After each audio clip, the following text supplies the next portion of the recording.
Warga, emang sih zaman now handphone udah nggak bisa lepas dari keseharian. Sekedar balas chat, main sosmed, pesan layanan online, atau ngobrol lewat telepon, HP selalu standby. Warga, saking asiknya nih mainan HP, jangan sampai justru jadi target penyamretan. Apalagi kasusnya udah banyak terjadi belakangan ini. Makanya nih, warga harus tahu tips menghindari penyamretan HP. Biarpun selama ini aman-aman aja, tapi masa mau nunggu kejamret dulu sih warga? Nah warga, jadi nih kesalahan yang sering banget kita lakuin. Jangan sampai mainan HP di pinggir jalan kayak gini, bisa bahaya. Modus penjamret sekarang canggih, pakai motor tinggal sat-sat ambil. Makanya, mau sepenting apapun, jangan ambil resiko deh. Lagian solusinya juga simpel kok warga, pindah ke tempat aman dulu, baru deh buka HP-nya. Nah yang pertama, harus selalu waspada dengan suasana sekitar nih. Gadget freak kudu waspada nih. Yang suka pakai headset di jalan, ayo ngaku. Big no-no deh. Bikin kita jadi nggak awas sama sekitar. Bisa jadi kan, penjamret yang nggak kelihatan mencurigakan, ngelihat peluang emas tuh. Nah yang kedua nih warga, jadi HP harus selalu tersimpan dengan aman di dalam tas. Dan kalau mau lebih aman lagi, tasnya digendong di bagian depan nih. Pastikan pakai tas yang nggak mencolok ya warga, biar nggak jadi sasaran empuk. Jangan ditaruh asal, tapi diselipkan di kantung bagian dalam. Pastikan penutup atau resleting tas nggak mudah kebuka. Pisahkan juga barang berharga seperti dompet dan HP di tempat yang berbeda. Nah warga, untuk menambah keamanan HP bisa pakai aksesoris kayak gini nih. Tapi pastiin bahannya yang kuat nih, kayak gini. Tindakan pencegahan yang satu ini terbilang cukup jitu nih. Di saat kondisi nggak siap, casing yang dilengkapi ring ataupun lanyard bisa menahan gerakan jamret. Gimana warga? Dengan tips-tips anti jamret HP kayak gini, semoga nggak ada lagi yang ngalamin kejadian apes ya.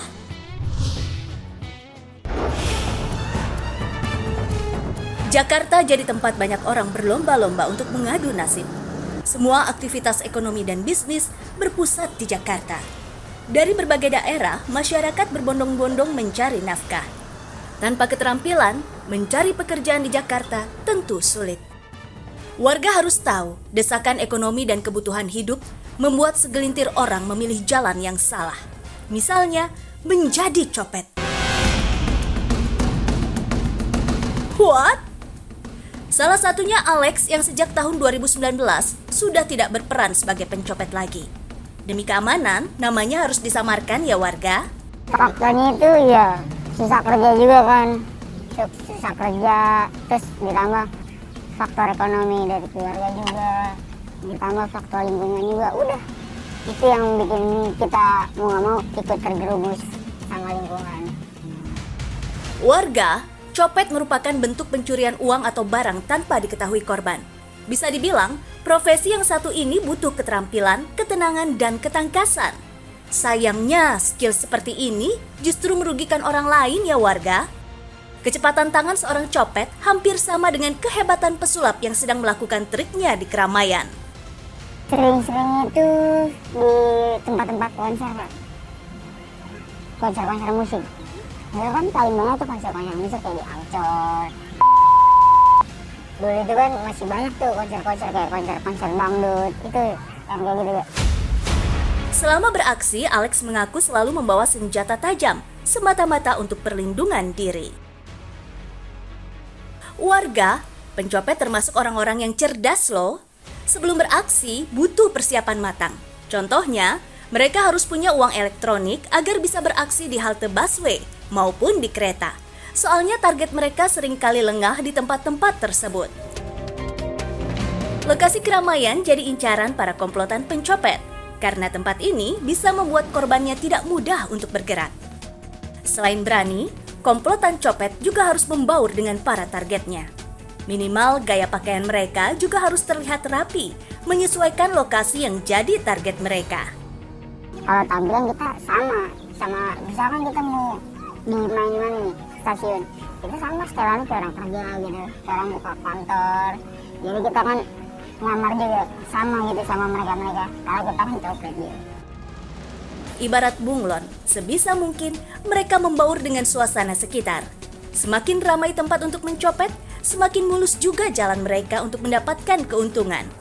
Warga, Alex dan kawanannya juga melakukan riset mengenai waktu yang tepat dalam melakukan aksinya. Kalau misalkan kalau kita main di kereta itu atau di terminal itu, jam-jamnya itu jam-jam pagi, jam-jam sibuk orang masuk kerja, sama jam pulang jam kerja sekitar jam 3, jam 4 sore. Itu jam-jam sibuknya pulang kerja itu. Tapi lebih enak itu jam-jam berangkat kerja.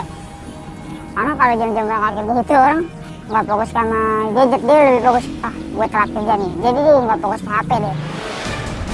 Nggak jarang banyak calon korban yang teriak kalau sudah membaca gerak-gerik mereka. Tapi mereka punya strategi lain jika target mulai mengetahui aksinya. Pernah, cuman kita balikin lagi, ya apaan sih lu ya kan? Duit gue banyak ya, karena kita jalan itu nggak pernah bawa tangan kosong kok. Pasti bawa duit banyak juga sama. Buat alasan kita, jadi kalau kita dicopet, duit gue udah banyak ya. Berhasilnya aksi mereka sangat tergantung terhadap kemampuan mereka dalam membaca lingkungan dan target. Ada beberapa target yang mudah untuk dicopet. Misalnya, pendatang dari luar daerah yang mencoba peruntungan di ibu kota. Ya sasaran dulunya itu ya orang-orang pendatang kayaknya gitu. Yang bisa kita sebutnya jamit. Ya jamit-jamit kayak gitu ya. Mereka itu lebih gampang kita katain kayak gitu. Kalau kita mau copet dia tahu sebenarnya. Makanya karena dia pendatang jadi dia nggak terlalu berani ya. Pencopet bisa beraksi sendiri atau berkelompok. Alex memilih untuk mencopet bersama-sama karena dianggap lebih menguntungkan dan gak terlalu beresiko. Sama seperti kerja kelompok, masing-masing orang punya tugas yang berbeda. Karena kan kita berangkat, kalau kayak gitu itu kan nggak pernah sendiri. Kita ramean, ngumpul kayak gitu.